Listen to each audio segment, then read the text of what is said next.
दोस्तों, जब रावण ने माता सीता का हरण किया था वन में कुटिया से, तब अपने इतने बड़े सोने के महल में लाने के बावजूद भी सीता माता को एक अलग कुटिया में दासियों के साथ और पूरे सम्मान के साथ रावण ने रखा था और उनको पूरा सम्मान दिया जाता था। कभी भी रावण ने सीता माता के साथ जबरदस्ती नहीं की, उनको उनकी इच्छा के बिना स्पर्श तक नहीं किया। बहुत सारे लोग सोचते हैं कि रावण भी तो मर्यादा पुरुषोत्तम था। अगर रावण एक पराई स्त्री को इतना सम्मान देता था और मर्यादा में रहता था, उसका हरण करने के बावजूद भी, तो वो जरूर बहुत ही मर्यादा पुरुषोत्तम था। लेकिन हम आपको बताते हैं क्यों रावण बिना सीता माता की इच्छा के उनके पास नहीं जाता था। इसके पीछे की कथा का वर्णन हम आपके सामने रखते हैं। दोस्तों, वाल्मीकि द्वारा रचित रामायण के उत्तर कांड में इस कथा का स्पष्ट वर्णन मिलता है। स्वर्ग की एक असीम सुंदरी हुआ करती थी, जिसको सौंदर्य की प्रतिमा कहा जाता था। वो एक अप्सरा थी जिसका नाम था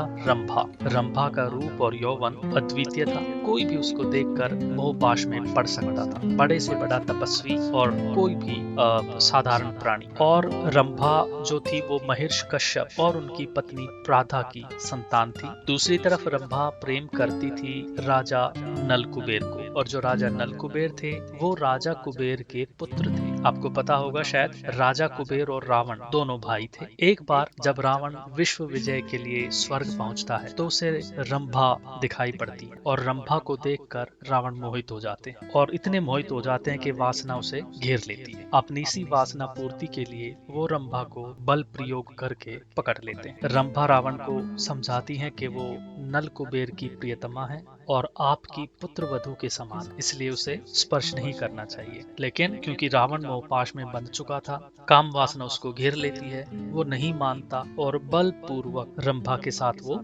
दुर्व्यवहार कर देता है। जब इस बात का पता चलता है नल कुबेर को, तो नल कुबेर बिना कुछ सोचे और बिना किसी रिश्ते का ध्यान किए क्रोध में आकर रावण को श्राप देते हैं कि कभी भी अगर रावण किसी भी स्त्री को बिना उसकी इच्छा के स्पर्श करेगा तो उसके मस्तिष्क के 100 टुकड़े हो जाएंगे। तो दोस्तों, यही कारण था कि रावण डर की वजह से सीता माता से दूर रहता था और उनकी इच्छा के बिना उनसे शादी करने से डरता था। धन्यवाद।